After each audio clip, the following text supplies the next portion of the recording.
लेंगे अपन ने political parties के बारे में बहुत टाइम पहले देखा था, ठीक है, जो उसके इनिशियल फर्स्ट 2 पेजेस है. Then actually the party has been divided, or political parties are basically divided at 2 levels. One is regional, second is the national party. The parties that operate at regions are known as your regional parties. ठीक है, जो कुछ region तक ही limited है, ठीक है, उसे हम लोग क्या बोलते हैं, रीजनल पार्टीज. स्टेट के अंदर अगर कोई लिमिटेड पार्टीज है तो वो क्या हो गया आप लोग के रीजनल पार्टीज हो. ठीक है, मतलब ऐसे कोई भी पार्टी जो कन्फाइंड है या लिमिटेड है किसी रीजन तक, उसे हम लोग क्या बोलेंगे, regional parties. What are your national parties? ऐसे पार्टीज जो all over the country spread है. ठीक है, अगर कोई इलेक्शंस होता है इररिस्पेक्टिव ऑफ द स्टेट, अगर वो पार्टी वहां पे पार्टिसिपेट कर रहा है तो आपका क्या हो गया, नेशनल पार्टी. समझ में आ गया? स्प्लिट समझा आप लोग को? पॉलिटिकल पार्टीज पहले बताया था, उसमें 2 प्रकार, एक रीजनल, दूसरा नेशनल. इधर तक कोई पंगा किसी को? ठीक है, अब अभी के टॉपिक में हम लोग पहले नेशनल पार्टीज कौन कौन से क्या क्या है उसके बारे में देखेंगे. ठीक है, गिव मी अ मिनट.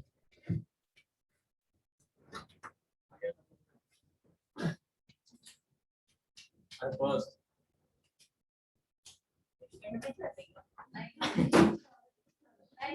तुम लोग क्या कबड्डी खेलो? हाँ, मैं टच करके जा रहा तो एकदम धप्पा करके जा मेरे को. ठीक है, तो स्टार्ट करते हैं. सबसे पुराना party that is Congress party. ठीक है, इसको हम लोग बोलते हैं इंडियन नेशनल कांग्रेस. अगर याद रहेगा, ऐसे कुछ तो तुम लोगों ने बचपन में पढ़ा था फ्रीडम स्ट्रगल के टाइम पे. ठीक है, जो पॉइंटर्स लिखे मैं डिलीट भी नहीं कर रहा हूँ, तुम लोग भी नोट डाउन कर लो. इसके लिए बोल रहा हूँ क्योंकि ये पॉइंटर्स के नाम पे तुम लोग 5-5 मार्क्स निकाल सकते हो सिर्फ ये पॉइंटर्स के बेसिस पे, क्योंकि तुम लोग का फ्रेक्योलॉजी तो यूज हो ही जाता है सेंटेंस फॉर्मेशन के टाइम पे. बाकी पॉइंटर्स याद करने हैं आपको. ठीक है, स्टार्ट करते हैं. Indian National Congress which began in the year और was established in the year 1885. Okay, इनका dominance in the political party was very huge. क्यों? सबसे पहला पार्टी है. ठीक है, अगर मैं बताऊं तुम लोगों को, ब्रिटिश स्ट्रगल के टाइम से, वो टाइम से एक बहुत ही डोमिनेंट पार्टी अगर कोई था या फिर फर्स्ट एवर पार्टी था, that was Indian National Congress. और इनका मोनोपोली सबसे ज्यादा था पॉलिटिकल पार्टीज में. समझ में आ रहा है सबको? नेक्स्ट पॉइंटर्स, इन लोग किस चीज के लिए काम कर रहे थे? First, democracy. क्योंकि ये ब्रिटिश पीरियड के टाइम से स्टार्ट हुआ था, हम लोग को डेमोक्रेसी चाहिए था सबसे पहले तो. ठीक है, फ्रीडम चाहिए था, किसी के अंडर हमको रूल में नहीं रहना चाहिए था, तो डेमोक्रेसी. नेक्स्ट है सेक्युलरिज्म, सबके साथ सिमिलर ट्रीटमेंट, कोई बड़ा हो छोटा हो इररिस्पेक्टिव ऑफ द फैक्ट, सभी के साथ सिमिलर ट्रीटमेंट हो. ठीक है, third pointer was social equality. Social equality, कोई भी सेक्टर ऑफ द सोसाइटी किसी भी चीज से डिप्राइव नहीं होना चाहिए, वेदर वो माइनॉरिटी कास्ट का हो, वो बैकवर्ड क्लास का हो, वो हिंदू कम्युनिटी का हो, जनरल कम्युनिटी का हो, या किसी एससी एसटी कम्युनिटी का हो, सभी को सभी भी जो भी रिसोर्सेज है वो इक्वली डिस्ट्रीब्यूट होना चाहिए. ये उनका मोटिव था. समझ में आ रहा है सबको? इतना ही है Indian National Congress. Any doubt so फार?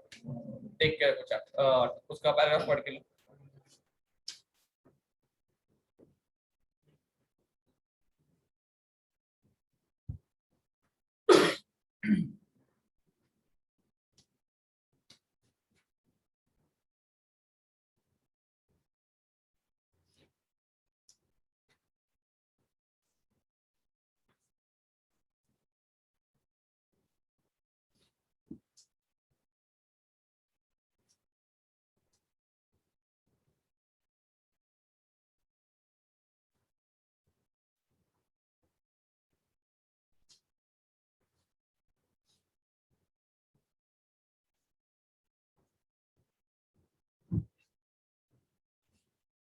इसमें किसी को डाउट है क्या? एक बार देख लो और बताओ फिर.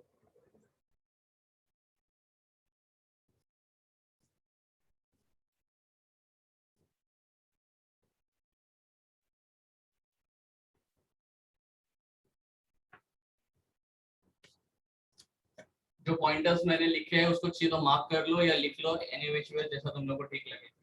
टेक्स्ट बुक में अगर मार्क करो तो टेक्स्ट बुक में, लिख के ले रहे हो तो वेल एंड गुड और अच्छा.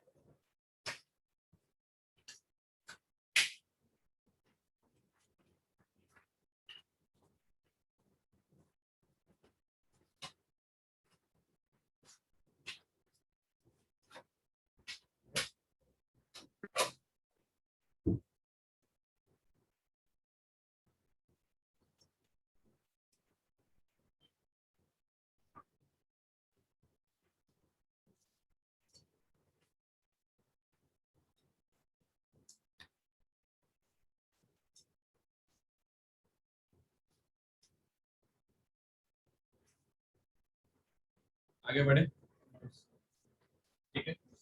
Coming next is the CPI, communist Party of India, ठीक है।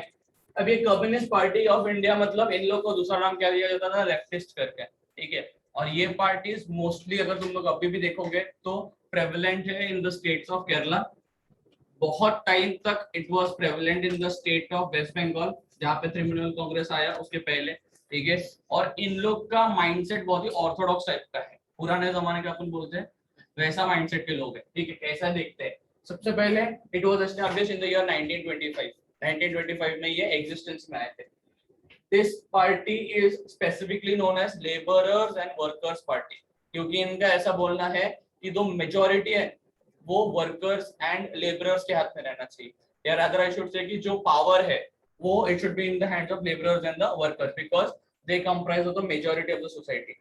सोसाइटी में बहुत सारे एंटरप्रेन्योर्स रहेंगे क्या, नहीं, लेकिन अगर कंपेयर करो वर्कर्स के साथ तो वर्कर्स ज्यादा रहेंगे, लेबरर्स ज्यादा रहेंगे। तो इनका ऐसा थॉट था कि if anything comes in power तो पूरा का पावर किसके हाथ में रहना चाहिए, मेजॉरिटी के हाथ में। और मेजॉरिटी मतलब कौन हो गया तुम्हारा, लेबरर्स एंड द वर्कर्स। समझ में आ रहा है। Now how it exactly it opposes capitalism, ये लोग कैपिटलिस्टिक इकोनॉमी को, मतलब आज के डेट में यूएसए जो इकोनॉमी को फॉलो कर रहा है उस इकोनॉमी को ये लोग अपोज करते थे। क्यों, उनका ऐसा बोलना है कि अगर कैपिटलिज्म आया तो पावर कुछ लोगों के हाथ में आएगा, और अगर ये कुछ लोगों के हाथ में अगर पावर आ रहा है तो डेवलपमेंट भी सिर्फ इन कुछ लोगों का ही होगा। एक बात बताओ, अगर 100 रुपया मेरे पास आ रहा है, ठीक है, और सिर्फ मैं कुछ 10 जन के हाथ में, पावरफुल लोगों के हाथ में पैसा देता हूँ, तो क्या वो सबके हाथ में बटेगा, वो 10 जन में बटेगा। लेकिन अगर मैं वही 100 रुपीज 100 डिफरेंट पीपल को देता हूँ मेजोरिटी वाइज, जो जिनको एग्जैक्टली नीड है उस चीज का, तो फिर डेवलपमेंट उनका होगा, राइट। लेकिन अगर कैपिटलिस्टिक आइडियोलॉजी को अगर मैं सपोर्ट करता हूँ तो जो पावर है वो कुछ लोगों के हाथ में रहेगा, तो ग्रोथ भी किसका होगा, वो कुछ लोगों का होगा। CPI used to oppose that ideology. समझ में आ रहा है। फिर क्या हो गया कि 1925 में फॉर्म तो हो गया, लेकिन 1960 में जाके उनके ग्रुप के अंदर ही बहुत सारे डिफरेंसेस आ गए, एक टीम के अंदर ही दो अलग टीम बन गए, ठीक है। जो CPI communist Party of India था उसके अंदर ही बहुत सारा डिफरेंसेस आ गए। अगर तुम लोग को ये याद रहेगा तो कांग्रेस पार्टी में भी ऐसा हुआ था, इसके लिए दो पार्टी में डिवाइड हो गया था, एक्सट्रीमिस्ट एंड द मॉडरेट्स। ऐसा कुछ याद है क्या, गलती से बचपन में पढ़ा था, ऐसा कुछ याद है, yes no.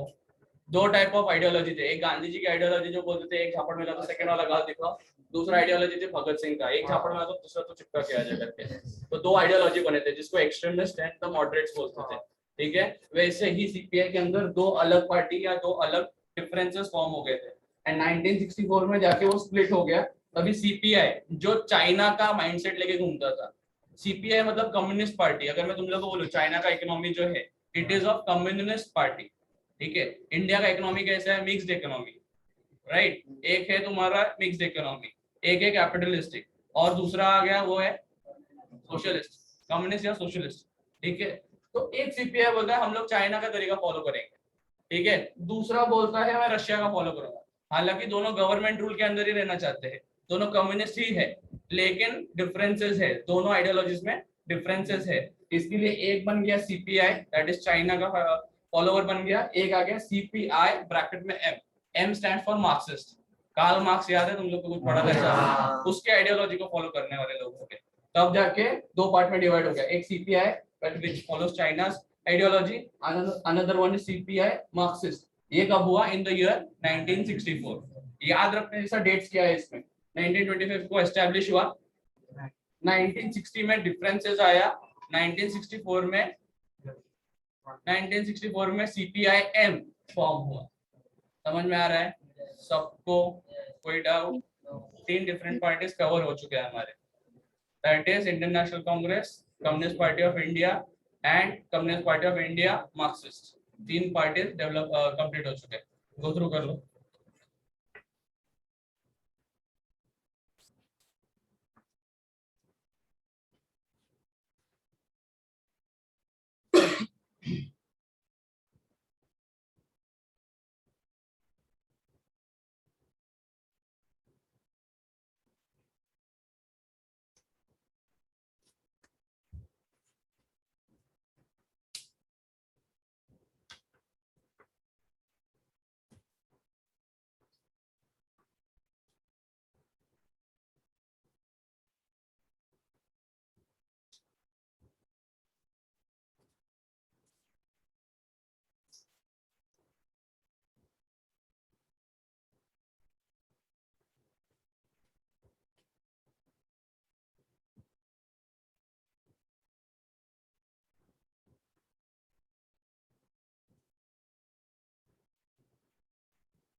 Are we done?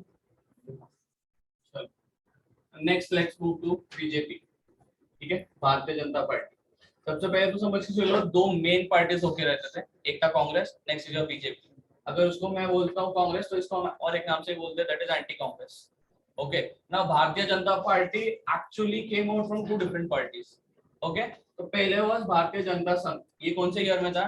1951। Okay, एक और पार्टी एग्जिस्ट करता था, that was Janata party. When कौन से ईयर में था? 1977। लेकिन कुछ रीजन की वजह से जनता पार्टी डिड नॉट कंटिन्यू, या वो सर्वाइव नहीं कर पाया इंडियन पॉलिटिक्स में। इसके लिए दोनों का समर्ज हुआ एंड 1980 में एक नया पार्टी फॉर्म आके आया, दैट वाज नेम एज भारतीय जनता पार्टी, बीजेपी। समझ में आ रहा है इतना आप लोग को? ठीक है, इन लोग का आइडियोलॉजी बहुत सिंपल था। ये लोग इकोनॉमिक डेवलपमेंट या इकोनॉमिक रिफॉर्म लाने का ज्यादा बात करते हैं।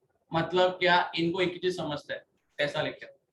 अगर मैं ये बोलूं कि ये लोग कैपिटलिस्टिक आइडियोलॉजी को ज्यादा सपोर्ट करते हैं तो भी गलत रहेगा। क्यों? क्योंकि इनको ऐसा था कि कोई भी चेंजेस लाने का है और किसी भी इकोनॉमी को ग्रो करना है तो अपने को इकोनॉमिक रिफॉर्म लाने का जरूरत है।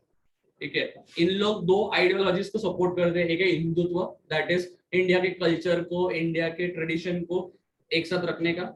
Purely and purely they promote Hinduism. ठीक है, इनको अगर दिख रहा है कि हम लोग को अगर बेनिफिट कराना है तो इनका प्रायोरिटी बहुत फिक्स रहता है, हिंदुइज्म। ठीक है, पहला चीज ये। Second is economic reforms. कुछ इस तरीके से चेंजेस लेके आने को वो लोग ट्राई करते हैं जिससे ज्यादा से ज्यादा कैश या मनी इनफ्लो कंट्री में हो सके। समझ में आ रहा है सबको? एनी डाउट सो फार? ठीक है, इन लोग के साथ एक और चीज अगर ध्यान रखने का है तो इधर एक और पॉइंट ऐड कर दो, that is UPA government. UPA के बारे में तुम लोगों को बताया था, याद रहेगा अच्छा कुछ तो, फिर से फिर भी बोल दूंगा। और ये एनडीए, ये दो डिफरेंट अलायंसेस है। जैसे मैंने तुम लोगों को नेशनल लेवल पे सिर्फ और सिर्फ कांग्रेस ही आए ऐसा पॉसिबल नहीं है, या नेशनल लेवल पे सिर्फ और सिर्फ बीजेपी आए ऐसा भी पॉसिबल नहीं है। तो बहुत सारे छोटे छोटे पार्टीज भी है जो लोग कांग्रेस के आइडियोलॉजी को सपोर्ट करते हैं या कांग्रेस के साइड से इलेक्शन लड़ते हैं, उनको हम लोग किस अलायंस का पार्ट बोलते हैं? यूपीए। ओके, बीजेपी के साइड से जो लोग इलेक्शंस के लिए ऑप्ट करते हैं या अगर बीजेपी पावर में आए इसको सपोर्ट करते हैं तो दे सपोर्ट एनडीए। तो ये दो चीज एडिशनल ऐड कर देना, एक्स्ट्रा पॉइंट्स ऐड करोगे तो मार्क्स के लिए भी बेनिफिट हो जाएगा। समझ में आ रहा है? Any doubt in BJP? फिर से रिकैप दे देता हूँ, BJP is a submerge of two parties, Bharatiya Janata दल, भारतीय जनता संघ and Janata party. Janata party did not survive in the Indian politics, तब जाके क्या फॉर्म हुआ? बीजेपी। उनका ideology is social reform and Indian culture को प्रमोट करना। The teams that the parties that support BJP are a part of NDA। इधर तक किसी को दिक्कत? किसी को भी नो डाउट? गो थ्रू करो और डेट्स याद रखो, इसमें डेट्स है 1977, 1951 और 1980।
यूपी साइड से जिसको पता है इस पार्टी के बारे में?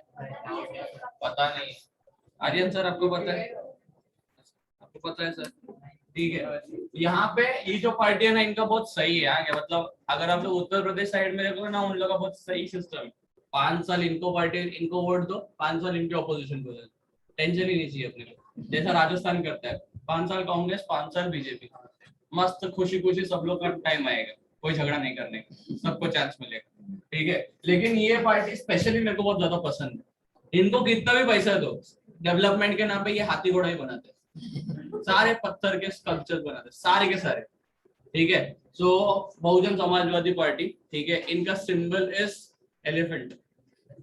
सीरियसली एलिफेंट है इनका सिंबल। ठीक है, अब इन लोग का, इनका जन्म एस्टैब्लिशमेंट 1984 में हुआ था पहली बार। फर्स्ट पर्सन टू लीड, मैं बोल सकता हूँ अगर फीमेल में बहुत ज्यादा फेमस भी हुई, दैट वाज मायावती।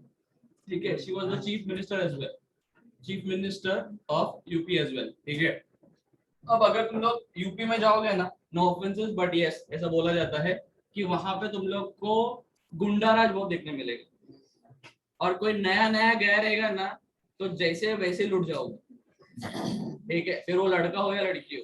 सीरियसली मेरे को तो इतना तक बोला गया था कि अगर गलती से आ रहा है ना तो इतना मेक श्योर करना कि हम में से कोई गांव में रहे, वरना फिर तेरे को ऐसे ही उठा के लेके चले जाएंगे, बैग में भर के लेके जाने वाली, सीरियसली। और चाकू कट्टा, this is very common, very common. कट्टा तो घर घर पे है, जैसे लॉलीपॉप निकल के दे रहे सीरियसली।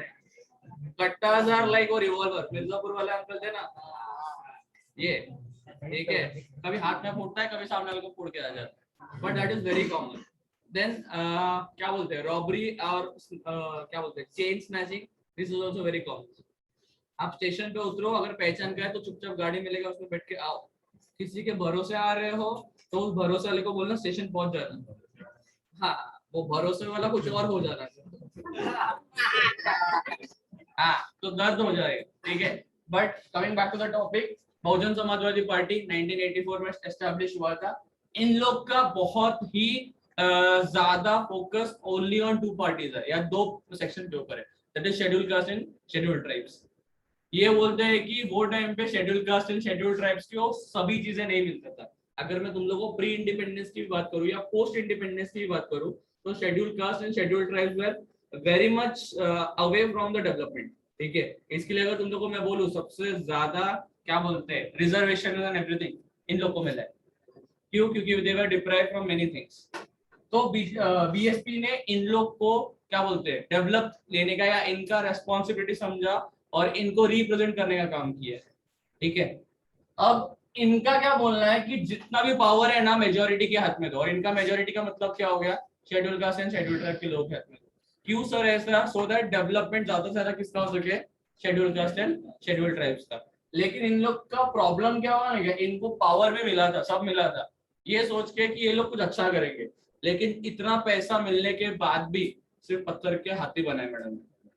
जैसे अपने इधर मुंबई में हैंगिंग गार्डन है ना, ऐसा बोला था 500 करोड़ का सिर्फ पत्थर का मूर्ति बना है, और सारे हाथी, सारे हाथी बैठा है, उठ रहा है, डांस कर रहा है, कभी वो बोलते ना अलग ही चल रहे हैं उनके, हर जगह तुमको हाथी मिलेगा।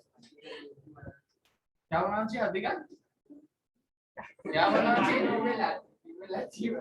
फीमेल हाथी बनाना, पत्थर के हाथी बने उसमें देखो फीमेल और मेल में बैठा है, और इससे क्या होएगा, फीमेल हाथी बनाने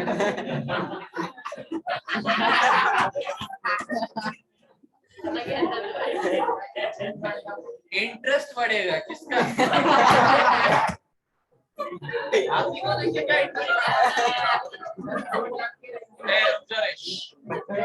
उसको कुछ ज्यादा पता रहेगा, सुन मेल हाथी टस्क रहते हैं, ओके हाँ वही टस्क, हाँ नहीं अच्छा तो उससे क्या होगा, दो टाइप की देखेंगे ना सर, हाथी पत्थर का बन रहा है पहली बात, पत्थर का बन रहा है, अरे इसे बोला कि सर दो टाइप के बना देंगे, दो पहले फीमेल बोला इससे, अभी दो टाइप बोल रहे हैं, और उसमें इंटरेस्ट किसको आएगा, कौन सा दूसरा मेल हाथी देखने जा रहा है पत्थर का, वाह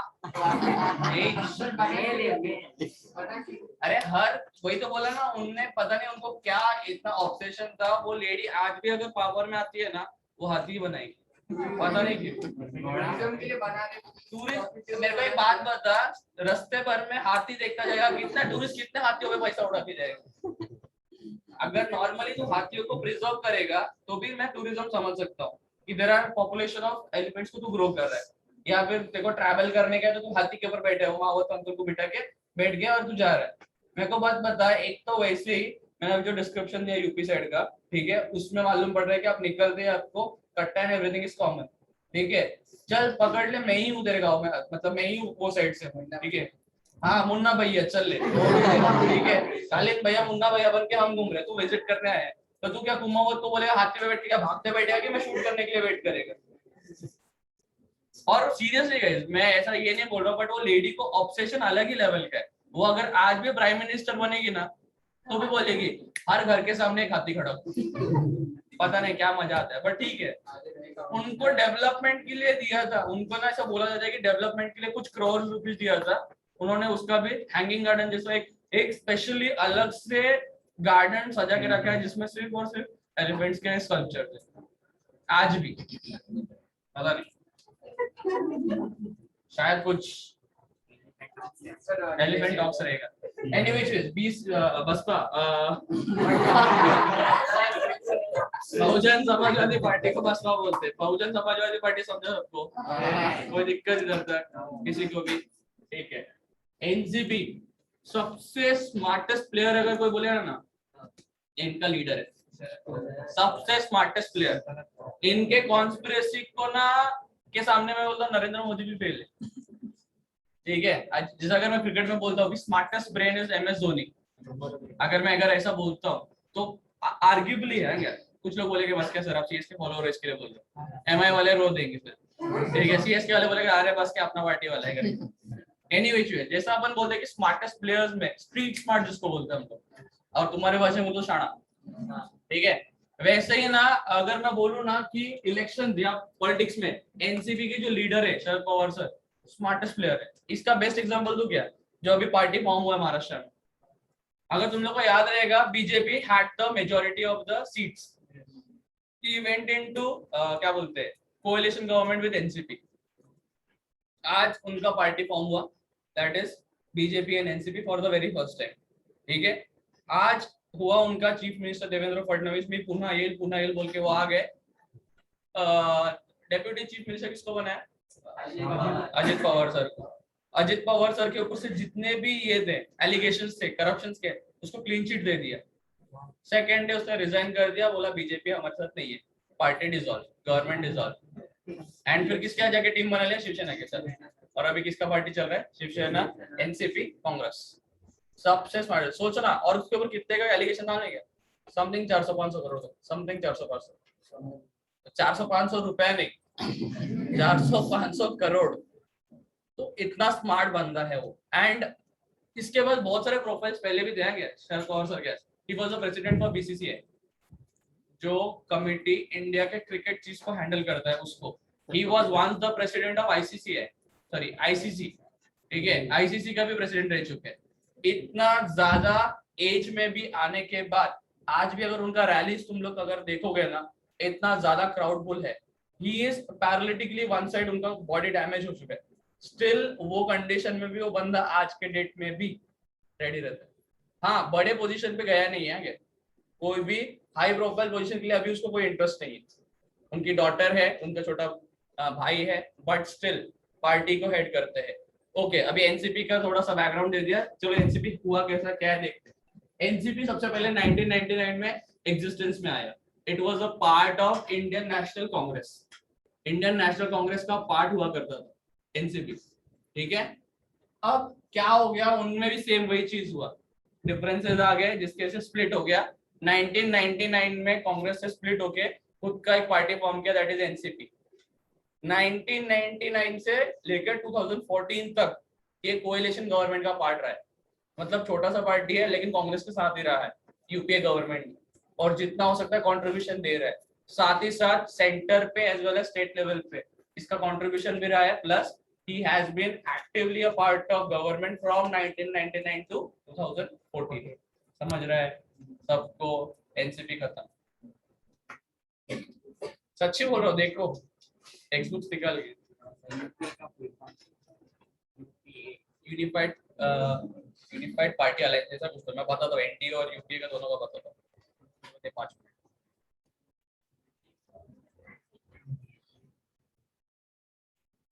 एनसीपी खत्म हो चुका, देख लो। बड़ा कह रहे वो खुद खत्म नहीं हुआ है, अभी तक जिंदा है वो आदमी।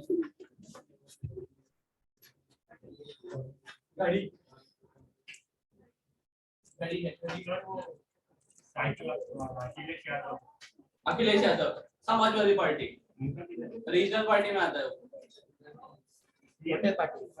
हाँ रीजनल यूपी में तक ही है। बीएसपी का तो अगर आज भी देखे ना, कल्याण में भी खड़े होते लोग हाथी सपोर्टर्स, लेकिन साइकिल सपोर्टर कोई नहीं। सिर्फ साइकिल सपोर्टर में उन्होंने एक अच्छा काम किया जो मेरे को लगता है, उन्होंने लड़कियों के एजुकेशन के ऊपर काम किया एक, और फ्री में लैपटॉप बांटे।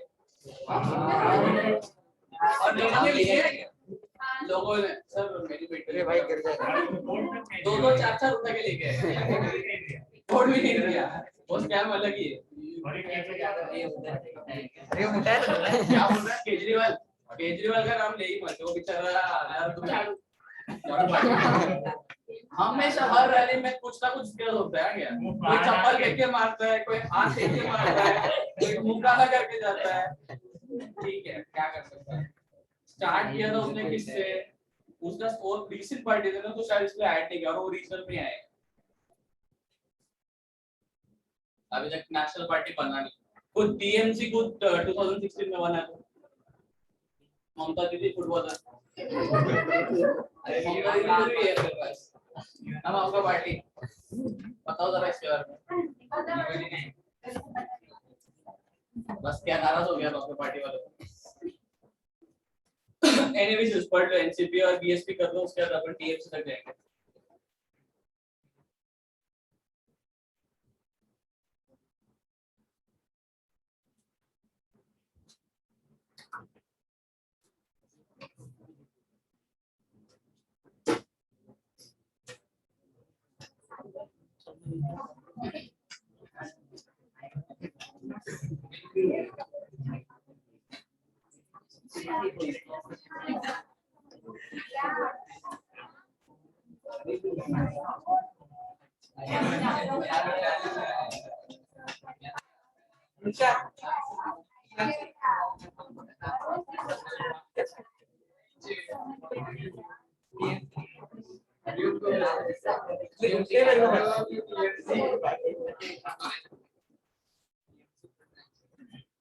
हाँ मैं समझ रहा हूँ तेरा टीएम से उसका टीएम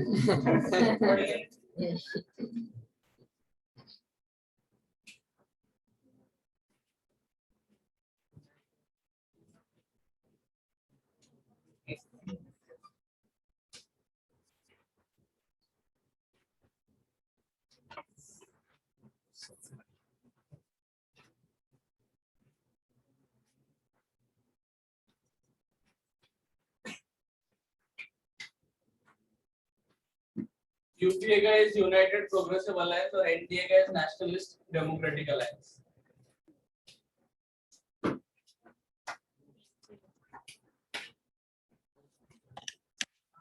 एडिशनल पॉइंट ऐड हो सकता है तुम्हारे कॉमन पॉइंटर, इतने में तो तुम अपना पेपर वर्क यूज कर ही लोगे, मैं तो आंसर बस क्या अपने हाथ से, अब टेंशन मत, बस इंग्लिश थोड़ा अच्छा बनाना, इधर को कम के उधर को सर्किंग वाला मत लिखना है, पॉइंट्स मिल गए तो भी इतने नया जैसे टेस्ट लिखने के लिए, टेस्ट लिखने के लिए कितने दिन बैठ रहा है, 1 3 4 5। हरिओम सर आप बैठते रहो लेक्चर टेस्ट के लिए, अरे लेक्चर तो उसका बर्थडे खत्म हो गया, नॉर्मल हो गया है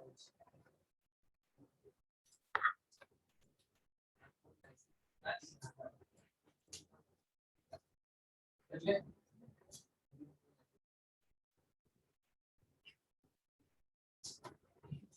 कैसा मैं से भूल गया थोड़ा सा दोस्त करा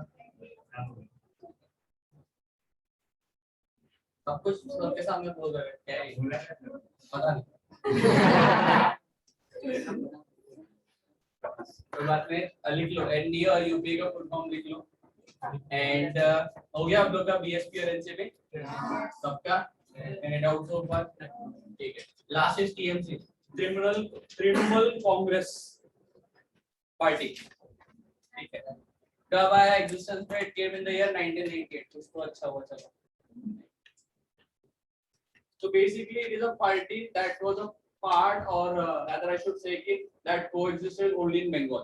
इसके वजह ना लेफ्टिस्ट का बहुत ज्यादा रूल रहता था, जो लेफ्टिस्ट पार्टीज है ना, जैसे सीपीआई को हम लोग लेफ्टिस्ट बोलते हैं ना, वैसे ही लेफ्टिस्ट पार्टीज जो रहते हैं इन लोगों का रूल ना बहुत ज्यादा चलता था, कहाँ पे, बंगाल में, ठीक है। और वहाँ के लोग ना बहुत ज्यादा ऑप्रेस हो गए थे, ये रूल चाहिए नहीं करके, और इतना ज्यादा पावरफुल पार्टी हुआ करता था कि दूसरे कोई पार्टी को पढ़ाई नहीं करने देता। मतलब अगर मैं ऐसा बोलूं कि इलेक्शन हो रहा है, let's say you are a new party and let's say I am the one who is operating the party, different people, तो अगर मैं तो खड़ा ही होने नहीं दूंगा तो बाय डिफॉल्ट मैं ही जीत गया।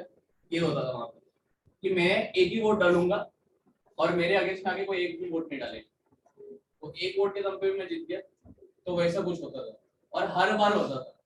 आउट ऑफ नोवेयर ममता दीदी comes into existence, Mamata Banerjee, ठीक है, एंड उन्होंने लीड किया एक टीम को, दैट वाज टीएमसी, ठीक है, and finally after so many years एक पार्टी ऐसा आया जिसने लेफ्टिस्ट को हराया, और सिर्फ हराया नहीं, उसके बाद से सिर्फ यही पावर, आई गेस ये 15 साल से चीफ मिनिस्टर, 3 राउंड हो चुके हैं। पिछले बार वाला तो बहुत एपिक था जब लिटरली लगा था कि TMC is going to be out from the party, out from the league, and BJP is going to come. Madam wheelchair में आके फुटबॉल खेल के गई। इनका वो क्लिप और एडवर्टाइजमेंट और वो पब्लिसिटी अलग ही हुआ था। स्टेज पे व्हील चेयर पे आई है जहाँ पे उनका पैर प्लास्टर हुआ है, ठीक है, फिर भी मैडम ने किक मार के दिखाया कि हाँ बाबा फुटबॉल का गेम शुरू कर दे, चौल पे सब चौल पे करके शुरू किया था मैडम, ठीक है। मुद्दे की बात क्या है कि फर्स्ट एक तो ये है कि 1998 में एग्जिस्टेंस में आया था, इनको नेशनल पार्टी का वेटेज कौन सी ईयर में मिला, 2016 में, एंड दे सपोर्ट डेमोक्रेसी, उनको उनका जो ideology is similar to that of INC. तो इसमें एक और इम्पोर्टेंट बात, तुम ये 3 पॉइंटर्स को ऐसे कैसे उठा के वहां पे डाल सकते हो, तो समझ रहे हो, सिर्फ और सिर्फ इम्पोर्टेंट चीज क्या, सारे डेट्स याद रखना, ठीक है, कुछ पॉइंटर जैसे कि कांग्रेस का हो गया, देन सीपीआई का थोड़ा बहुत, और टीएमसी का तुम लोग मर्ज कर सकते हो, बीजेपी का और बीएसपी का, इसको तुम लोग मर्ज कर सकते हो आइडियोलॉजी के पॉइंट ऑफ व्यू से, आईएनसी और एनसीपी का भी तुम लोग मर्ज कर सकते हो।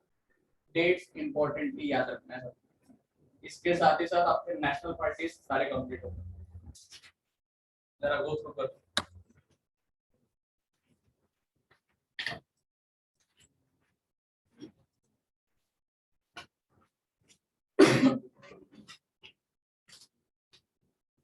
और पेज नंबर 85 में एक बॉक्स है छोटा सा, वो बॉक्स देखो, उसमें डिफरेंस दिख के आएगा तुम लोग को in terms of popularity, in terms of acceptance of the people for respective political parties. 2009 का देखो, कांग्रेस 206 अकेले लेके आया था, 2014 में 44 ओनली। उसी के जगह बीजेपी को देखो, 116 से डायरेक्ट लीड किया उसने 282, और अकेला एग्जिस्टेंस में है, मतलब अगर इनके पास एनडीए की एक भी पार्टी नहीं रहते तो भी एग्जिस्टेंस में अकेला रहता था, क्योंकि 276 का मेजॉरिटी काउंट है, इनके पास वो मेजॉरिटी था।